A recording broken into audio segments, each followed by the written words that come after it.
Hi everyone, welcome back to chemistry tips. ഇന്ന് നമ്മൾ discuss ചെയ്യുന്നത് വളരെ ഇമ്പോർട്ടൻ്റ് ആയിട്ടുള്ള ഒരു ടോപ്പിക്കാണ് environment and waste management, HACCP and Codex Alimentarius Commission. Actually ഒരു രസമില്ലാത്ത ടോപ്പിക്കാണ്, കുറച്ച് ടഫ് ആയിട്ടുള്ള ഒരു ഡ്രൈ ടോപ്പിക് എന്ന് പറയാം. പക്ഷേ നമുക്ക് പഠിച്ചില്ലേ തീരൂ. അപ്പോൾ ഈസി ആയിട്ടുള്ള കുറച്ച് കാര്യങ്ങൾ, സിമ്പിൾ ആയിട്ടുള്ള കാര്യങ്ങളാണ് പറയുന്നത്. നമ്മുടെ ഡേ 10 ആണ് കേട്ടോ. ഓക്കെ, അപ്പോൾ നമ്മുടെ ഫസ്റ്റ് ക്വസ്റ്റ്യനിലോട്ട് പോവാം. What is the primary goal of waste management in the food industry? Options: to enhance the flavor of food, to reduce the environmental impact of food production, to increase food production, to lower the cost of food products. ഇതാണ് നമ്മുടെ question. എന്താ question ചോദിച്ചിരിക്കുന്നത്? ഈ food ഇൻഡസ്ട്രിയുടെ food ഇൻഡസ്ട്രിയുമായിട്ട് relate ചെയ്ത് പറയുകയാണെങ്കിൽ waste മാനേജ്മെൻറ്റിൻ്റെ പ്രൈമറി ഗോൾ എന്തായിരിക്കും? To reduce the environmental impact of food production അല്ലേ? എൻവയോൺമെൻറ്റിൽ ഒരു ഫുഡ് പ്രൊഡക്ഷൻ്റെ ഭാഗമായിട്ട് ഒരുപാട് പ്രോബ്ലംസ് ഉണ്ട്. അങ്ങനെയുള്ള പ്രോബ്ലംസൊക്കെ കുറയ്ക്കുക. കാരണം എന്താ, ഇപ്പം നമ്മൾ ചിലയിടത്തൊക്കെ ഫുഡൊക്കെ ഒത്തിരി ബാക്കി വന്നു വിചാരിക്കും. ഇപ്പം ചപ്പാത്തി കമ്പനികളൊക്കെ പല സ്ഥലത്തും ഉണ്ട് അല്ലേ? അപ്പോൾ ബാലൻസ് ചപ്പാത്തി വന്നു കഴിഞ്ഞാൽ അത് അവരെന്ത് ചെയ്യും? കത്തിക്കും. അപ്പോൾ അത് അടുത്തും വീട്ടിലുള്ളവർക്കും മറ്റുള്ളവർക്കൊക്കെ അതിൻ്റെ പുക ഭയങ്കര ഒരു ബുദ്ധിമുട്ടായിട്ട് മാറും. അപ്പോൾ അവിടെ വേസ്റ്റ് മാനേജ്മെൻറ്റ് ശരിയായ രീതിയിൽ ഈ ഫുഡ് ഇൻഡസ്ട്രിയിൽ ചെയ്തില്ല എങ്കിൽ ഒരുപാട് എൻവയോൺമെൻറ്റൽ പ്രോബ്ലംസ് ഉണ്ടാവും. Environmental and health risk associated with food waste അല്ലേ? ഇങ്ങനെയുള്ള ഈ ഫുഡ് വേസ്റ്റ് മുഖേനയുള്ള ഈ വേസ്റ്റ് മാനേജ്മെൻറ്റിനെ റെഡ്യൂസ് ചെയ്യുക എന്നുള്ളതാണ് ഇതിൻ്റെ പ്രൈമറി ഗോൾ എന്ന് പറയുന്നത്. അല്ലെങ്കിൽ വേറെ രീതിയിൽ പറഞ്ഞാൽ നമ്മുടെ ഗ്രീൻ ഹൗസ് ഇഫക്റ്റ് ഉണ്ടല്ലോ, ഗ്രീൻ ഹൗസ് ഇഫക്റ്റ് ആരുണ്ടാക്കുന്നത്? ഗ്രീൻ ഹൗസ് ഗ്യാസസ് ആണ് ഉണ്ടാക്കുന്നത്. അപ്പോൾ ഈ ഗ്രീൻ ഹൗസ് ഗ്യാസിൻ്റെ എമിഷൻ കുറയ്ക്കുക എന്നുള്ളതും ഒരു പ്രൈമറി ഗോളായിട്ട് നമുക്ക് പറയാം. അപ്പോൾ പലതരത്തിലുള്ള ഡിസ്പോസൽ, പ്രൊഡക്ഷൻ, പ്രോസസ്സിങ്, ഡിസ്ട്രിബ്യൂഷൻ ഇതിൻ്റെ ഭാഗമായിട്ടൊക്കെ ഒരുപാട് ഗ്രീൻ ഹൗസ് ഗ്യാസസ് എമിറ്റ് ചെയ്യുന്നുണ്ട്. അതിൻ്റെ ഫലമായിട്ട് പൊല്യൂഷൻ ഉണ്ടാക്കുന്നുണ്ട് അല്ലേ? അപ്പോൾ പൊല്യൂഷനെ പ്രിവെൻറ്റ് ചെയ്യുക, അതുപോലെ തന്നെ പബ്ലിക്കിൻ്റെ ഹെൽത്ത് നല്ല രീതിയിലാവാനായിട്ടുള്ള ഒരു ഉറപ്പ് നൽകുക, അതുപോലെ നമ്മുടെ ഗ്രീൻ അറ്റ്മോസ്ഫിയർ നിലനിർത്താൻ കഴിയുക എന്നുള്ളതൊക്കെ തന്നെയാണ് ഇതിൻ്റെ ഏറ്റവും വലിയ ഗോൾ. അപ്പോൾ പ്രൈമറി ഗോൾ എന്ന് പറഞ്ഞാൽ to reduce the environmental impact of food production. Okay, അപ്പോൾ അടുത്ത ക്വസ്റ്റ്യനിലോട്ട് പോവാം. What is the primary focus of total quality management അല്ലെങ്കിൽ TQM in food technology? Food ടെക്നോളജിയിൽ TQM എന്ന് പറയുന്നത് എന്താണ്, അല്ലെങ്കിൽ അതിൻ്റെ പ്രൈമറി ഫോക്കസ് എന്താണ്? Options: increasing production speed, ensuring consistent product quality and customer satisfaction, reducing the cost of raw material, enhancing the taste of food product. അപ്പോൾ ഇവിടെ correct answer വരുന്നത് നമ്മുടെ കസ്റ്റമറിൻ്റെ സാറ്റിസ്ഫാക്ഷൻ എൻഷുർ ചെയ്യുക എന്നുള്ളതാണ്. പ്രോഡക്റ്റിൻ്റെ ക്വാളിറ്റി മാത്രമല്ല, കസ്റ്റമർ സാറ്റിസ്ഫാക്ഷനും എൻഷുർ ചെയ്യുക എന്നുള്ളതാണ് TQM കൊണ്ട് ഉദ്ദേശിക്കുന്നത്. മനസ്സിലായോ? Primary focus of total quality management എന്ന് പറയുന്നത് എന്താണ്? To meet and exceed customer expectation. അതായത് കസ്റ്റമറിൻ്റെ നീഡ്സ് എന്താണ്, അല്ലെങ്കിൽ റിക്വയർമെൻറ്റ്സ് എന്താണ് എന്ന രീതിയിൽ കസ്റ്റമർ സർവേകളൊക്കെ നടത്തി മനസ്സിലാക്കി ആ ഒരു രീതിയിലാണ് നമ്മൾ ഈ ഫുഡ് ടെക്നോളജിയിൽ അപ്ലൈ ചെയ്യുന്നത്. മനസ്സിലായോ? അതാണ് TQMൻ്റെ മെയിൻ ആയിട്ടുള്ള എയിം എന്ന് പറയുന്നത്. പ്രോസസ്സിങ് ആയിക്കോട്ടെ, അതിൻ്റെ ക്വാളിറ്റിനെ ബേസ് ചെയ്തിട്ട് ഗുണനിലവാരം നല്ല രീതിയിലാക്കുന്ന ഒരു മെത്തേഡിനെയാണ് നമ്മൾ TQM കൊണ്ട് ഉദ്ദേശിക്കുന്നത്. മനസ്സിലായോ? ഇനി അടുത്ത ക്വസ്റ്റ്യനിലോട്ട് പോവാം. What is the primary focus of implementing good manufacturing practices or GMP in food technology? Options: to increase production speed, to ensure food safety and quality, to reduce labour cost, to enhance product marketing. ഇപ്പോൾ ഈ GMP അല്ലെങ്കിൽ good manufacturing പ്രാക്ടീസിൻ്റെ primary purpose എന്താണെന്നാണ് നമ്മുടെ question അല്ലേ? എന്താണ്? To ensure food safety and quality, to ensure food safety and quality. അപ്പോൾ ഇവിടെ എന്തെല്ലാം കാര്യങ്ങൾ ശ്രദ്ധിക്കണം നമ്മൾ, അതറിയണം. GMP ഇൻ ഫുഡ് ടെക്നോളജി എന്ന് പറയുമ്പോൾ മെയിനായിട്ട് ഫുഡ് പ്രോഡക്റ്റ് സേഫ് ആയിരിക്കണം, ഹൈ ക്വാളിറ്റി ഉള്ളതായിരിക്കണം, അതായത് കൺസ്യൂമറിനെ പ്രൊട്ടക്റ്റ് ചെയ്യുന്ന രീതിയിലായിരിക്കണം. എന്ന് പറയുമ്പോൾ എങ്ങനെയാണ്? ഫുഡ് ബോൺ ആയിട്ടുള്ള ഇൽനെസ്സുകൾ, ഫുഡ് ബോൺ ഇൽനെസ് പല രീതിയിലുണ്ട്, അത് പ്രിവെൻറ്റ് ചെയ്യാൻ സാധിക്കണം. അൺസേഫ് പ്രോഡക്റ്റ് അവർ പർച്ചേസ് ചെയ്യുന്നത് അതിൽ നിന്നും കൺസ്യൂമേഴ്സിനെ പ്രൊട്ടക്റ്റ് ചെയ്യണം. അതാണ് GMPയുടെ മെയിൻ ആയിട്ടുള്ള ഉദ്ദേശം. GMP help prevent food borne illness and protect consumers from purchase unsafe product. അതുപോലെ ക്വാളിറ്റി ഇമ്പ്രൂവ് ചെയ്യുക. ഫുഡ് പ്രോഡക്റ്റിൻ്റെ ഒക്കെ ഹൈ സ്റ്റാൻഡേർഡുള്ള പ്രോഡക്റ്റ് ആയിരിക്കണം. അതുകൊണ്ട് തന്നെ സേഫ് ആയിരിക്കും, നല്ല ക്വാളിറ്റി ഉള്ളതായിരിക്കും. റിസ്ക് റെഡ്യൂസ് ചെയ്യുക അല്ലേ, risk of product recall, suspension, rejection, അതിനുള്ള ആ ഒരു റിസ്ക് റെഡ്യൂസ് ചെയ്യുക. പ്രോഫിറ്റ് ഇൻക്രീസ് ചെയ്യുക, നല്ലൊരു പ്രോഫിറ്റ് ഉണ്ടായിരിക്കണം. അപ്പോൾ പ്രൊഡക്ഷൻ ആണെങ്കിലും ഹാൻഡ്ലിംഗ്, ഡിസ്ട്രിബ്യൂഷൻ ഇതിനൊക്കെ വെച്ച് നോക്കിക്കഴിഞ്ഞാലും പ്രോഫിറ്റ് ഇൻക്രീസ് ചെയ്യുക. അപ്പോൾ എന്തൊക്കെയാണ്? Protect consumers, improve quality, reduce risk, increase profit, ഇതൊക്കെ. അപ്പോൾ അതിന് വേണ്ട റോ മെറ്റീരിയൽ ആണെങ്കിലും പെസ്റ്റ് കൺട്രോൾ ആണെങ്കിലും ടെമ്പറേച്ചർ, സാനിറ്റേഷൻ, എല്ലാ കാര്യങ്ങളും നല്ല രീതിക്ക് കൊണ്ടുപോകുക എന്നുള്ളതാണ് GMP ഗുഡ് മാനുഫാക്ചറിങ് പ്രാക്ടീസസിനകത്ത് വരുന്നത്. ക്ലിയർ ആയോ? ഇനി നമ്മുടെ അടുത്ത ക്വസ്റ്റ്യൻ നോക്കാം. What is a major reason for implementing HACCP, hazard analysis and critical control points in food production? Options: to increase labor cost, to identify and manage potential food safety hazard, to reduce food quality, to complicate production processes. അപ്പോൾ ഇവിടെ എന്താ പറയുന്നത്? HACCPയുടെ full form എന്താ? Hazard analysis and critical control points എന്നാ അല്ലേ. എന്താണ് ഇതുകൊണ്ട് ഇത് ഇംപ്ലിമെൻറ്റ് ചെയ്യാനായിട്ടുള്ള മേജർ റീസൺ? എവിടെയാണ് ഇംപ്ലിമെൻറ്റ് ചെയ്തിരിക്കുന്നത്? ഫുഡ് പ്രൊഡക്ഷനിൽ. എന്തിനു വേണ്ടിയാണ് ഇത് ഇംപ്ലിമെൻറ്റ് ചെയ്തിരിക്കുന്നത്? To identify and manage potential food safety ഹസാർഡുകളുണ്ട് അല്ലേ. അപ്പോൾ അത് ഏതൊക്കെയാണ് ഹസാർഡുകൾ, എങ്ങനെ മാനേജ് ചെയ്യാം, അതിന് വേണ്ടിയിട്ടാണ് HACCP എന്ന് പറയുന്ന ഇത് HACCP ഫുഡ് പ്രൊഡക്ഷനകത്ത് ഇംപ്ലിമെൻറ്റ് ചെയ്തിരിക്കുന്നത്. ഓക്കെ, അപ്പോൾ എന്താണ് HACCP എന്ന് നമുക്കറിയാം. അതായത് ഇപ്പോൾ നമ്മളൊരു പ്രോഡക്റ്റ് ഉണ്ടാക്കുമ്പോൾ ആ പ്രോഡക്റ്റിന് മെറ്റീരിയലിൽ നിന്ന് തുടങ്ങുമ്പോൾ അതിൻ്റെ processing, handling, manufacturing, distribution, consumption വരെയുള്ള എൻഡ് വരെയുള്ള ഒരുപാട് പ്രോസസ്സുകൾ നടക്കുന്നുണ്ട്.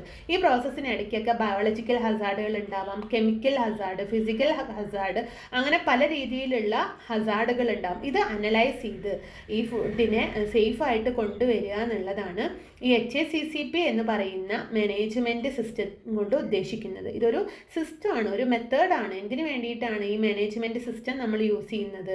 ഈ ഹസാർഡുകൾ അനലൈസ് ചെയ്ത് കൺട്രോൾ ചെയ്യാൻ വേണ്ടിയിട്ടാണ്. ഒരു ഫുഡ് പ്രോഡക്റ്റായിട്ട് വരയ്ക്കുള്ള ഒരുപാട് പ്രോസസ്സിങ്ങിൽ എന്തെല്ലാം ഹസാർഡ്സ് ഉണ്ടോ അതിനെല്ലാം ഐഡൻറ്റിഫൈ ചെയ്ത് വേണ്ട രീതിയിൽ മാനേജ് ചെയ്യാൻ വേണ്ടിയിട്ടുള്ള ഒരു സിസ്റ്റമാണ് കേട്ടോ. ഓക്കെ, അപ്പോൾ ഇനി നമ്മുടെ അടുത്ത ക്വസ്റ്റ്യൻ ഏതാണ്? What does HACCP stand for? എന്താണ് HACCP എന്ന് പറയുമ്പോൾ? Hazard analysis and critical control points, health assessment and control of consumer product, hazardous assessment and critical control process, health and safety control four products. ഇപ്പോൾ ഇങ്ങനെ കാണുമ്പോൾ തോന്നും ഇതൊക്കെ എനിക്കറിയാം, വളരെ സിമ്പിൾ അല്ലേ എന്ന്. പക്ഷേ എക്സാം ഹാളിൽ വെച്ച് നമ്മൾ ഈ ഓപ്ഷൻസ് ഒക്കെ കാണുമ്പോൾ ഹസാർഡ് ഓർമ്മയുണ്ടാവും, കൺട്രോളും ക്രിട്ടിക്കലും ഓർമ്മയുണ്ടാവും. ഈ കൺട്രോളും ക്രിട്ടിക്കലും രണ്ടോടത്തും ഒരേപോലെ വന്നു കഴിഞ്ഞാൽ നമുക്കാകെ കൺഫ്യൂഷൻ ആവും. മനസ്സിലായോ? അപ്പോൾ Hazard analysis and critical control points എന്നുള്ളത് വ്യക്തമായിട്ട് വെക്കുക കേട്ടോ. എക്സാം ഹോളിൽ നമുക്കൊന്നും ഓർമ്മയുണ്ടാവില്ല. അപ്പോൾ എന്താണ് എന്നുള്ളത് മനസ്സിലായല്ലോ. ഈ HACCP കൊണ്ട് ഉദ്ദേശിക്കുന്നത് എന്താണ്? ഹസാർഡിനെ അനലൈസ് ചെയ്യുക, എന്നിട്ട് കൺട്രോൾ ചെയ്യുക, ഫുഡ് ബോൺ ഇൽനെസ് ഇല്ലാതാക്കുക അല്ലേ. ഇതൊക്കെ തന്നെയാണ് മെയിനായിട്ട് ഐഡൻറ്റിഫൈ ആൻഡ് കൺട്രോൾ ഹസാർഡ്സ് തന്നെയാണ് ഇതിൽ വരുന്നത്. പ്രോബ്ലംസൊക്കെ ഈ പല രീതിയിലുള്ള പ്രോബ്ലംസ് ഉണ്ട്. പൊട്ടൻഷ്യൽ പ്രോബ്ലംസൊക്കെ കൺട്രോൾ ചെയ്യുക, കൺസ്യൂമറിനെ പ്രൊട്ടക്റ്റ് ചെയ്യുക, ബയോളജിക്കൽ, കെമിക്കൽ ആൻഡ് ഫിസിക്കൽ കണ്ടാമിനേഷനിൽ നിന്ന് ആ രീതിയിലൊക്കെ ഫുഡ് ഉണ്ടാക്കി കഴിഞ്ഞാൽ അൺസേഫ് ആയിരിക്കും ഈറ്റ് ചെയ്യാനായിട്ട് അല്ലേ. അതുകൊണ്ട് തന്നെ അത്തരം കാര്യങ്ങളിൽ നിന്നൊക്കെ കൺട്രോൾ ചെയ്യുക, പ്രൊട്ടക്റ്റ് ചെയ്യുക കൺസ്യൂമേഴ്സിനെ. ഇതൊക്കെ തന്നെയാണ് ഈ ഒരു HACCPയുടെ ഫങ്ഷൻസ് അല്ലെങ്കിൽ ഗോള് അല്ലെങ്കിൽ എയിം പറയുന്നത്. ഓക്കെ, നെക്സ്റ്റ് ക്വസ്റ്റ്യൻ നോക്കാം. Which of the following is an example of A biological Hazard? അപ്പോൾ നമ്മൾ പറഞ്ഞു പല രീതിയിലുള്ള ഹസാർഡുകൾ ഉണ്ടെന്ന് അല്ലേ. ബയോളജിക്കൽ ഹസാർഡിന് ഏതാണ് example? Options: pesticide residue, സാൽമണല്ല bacteria, glass fragments, metal shaving. കുറച്ചുകൂടി ഈസി ആയിട്ട് നിങ്ങൾക്ക് പറയാൻ പറ്റും. ഏതായിരിക്കും? സാൽമണല്ല ബാക്ടീരിയ ആണ് നമ്മുടെ ബയോളജിക്കൽ ഹസാർഡ് എന്ന് പറയുന്നത്. ബയോളജിക്കൽ ഹസാർഡ് എന്ന് പറയുമ്പോൾ എന്താണ്? ബയോ ഹസാർഡ് എന്ന് പറയും അല്ലേ? ഒരു ഓർഗാനിസം അത് ഒരു ത്രെട്ടായി മാറുക, അല്ലെങ്കിൽ ലിവിങ് ബീയിങ്സിൻ്റെ ഹെൽത്തിനെ ബാധിക്കുന്ന രീതിയിലുള്ള ഒരു ഭീഷണി ഉയർത്തുന്നുണ്ടെങ്കിൽ അതാണ് ബയോളജിക്കൽ ഹസാർഡ് എന്ന് പറയുന്നത്.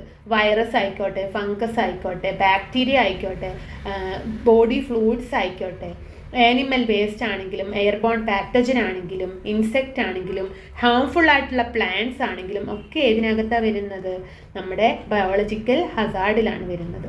ഓക്കെ, ഇതെല്ലാം ഉൾപ്പെടുന്ന ഒരു ടീമാണ് നമ്മുടെ ബയോളജിക്കൽ ഹസാർഡ് എന്ന് പറയുന്നത്. അപ്പോൾ എന്തൊക്കെ? വൈറസ്, ഇപ്പോൾ COVID-19 അല്ലേ, അതുപോലെ ഫംഗൈ, ഹാംലെസ് ആയിട്ടുള്ള ഫംഗൈസ് ഉണ്ട്, ചിലത് ഹെൽത്തിന് റിസ്ക് ഉണ്ടാക്കുന്ന രീതിയിൽ ഇൻഫെക്ഷൻസ് ഉണ്ടാക്കുന്നതുണ്ട്. ബാക്ടീരിയ എന്ന് പറയുമ്പോൾ സാൽമണല്ല, ലിസ്റ്റീരിയ, അതുപോലെ ഈക്കോളൈ, കാമ്പൈലോബാക്ടർ, ഇതൊക്കെ ഫുഡ് ബോൺ ഇൽനെസ് ഉണ്ടാക്കുന്നതാണ്. ഇതൊക്കെ നമ്മുടെ ഏത് ടീമിനകത്ത് വരുന്നതാണ്? ബയോളജിക്കൽ ഹസാർഡിൽ വരുന്നതാണ്. Body fluids, blood and other body fluids ഒക്കെ എഫക്റ്റ് ചെയ്യാറുണ്ട് അല്ലേ?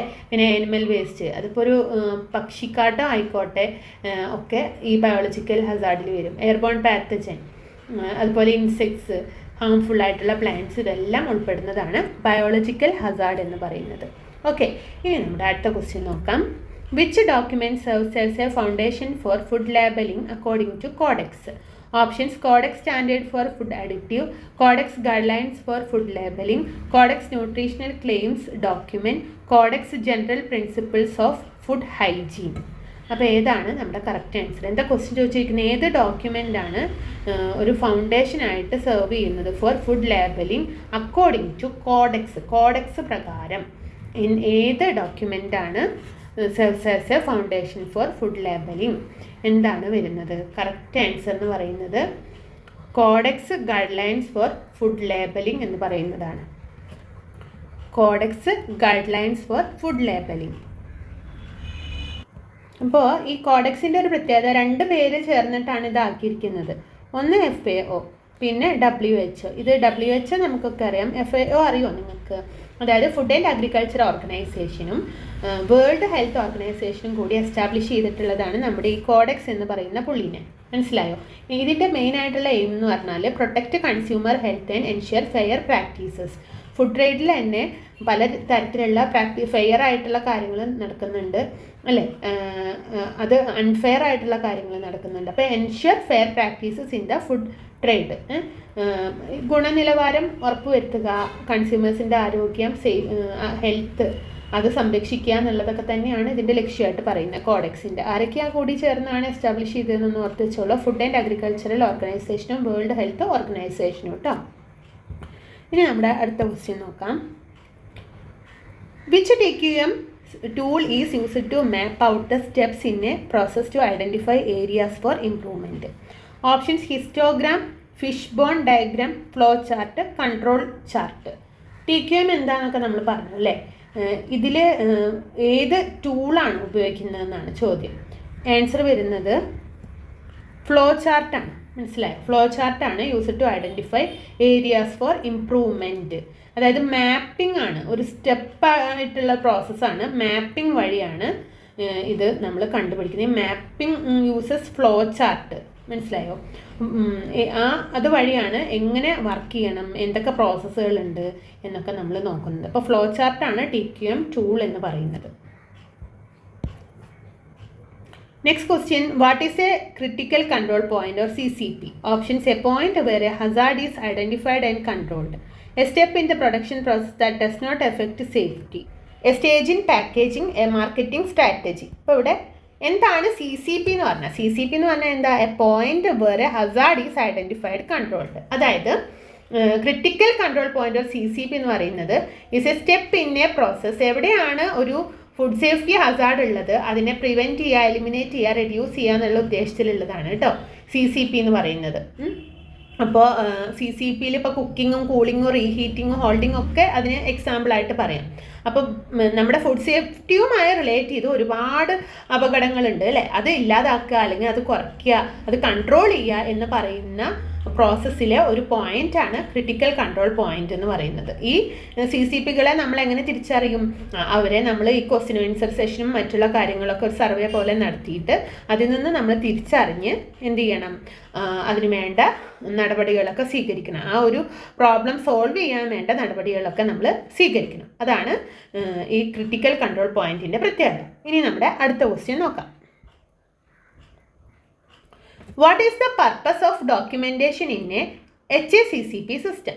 Options: to increase marketing potential, to provide evidence for compliance and support decision making, to replace employee training, to complicate operations.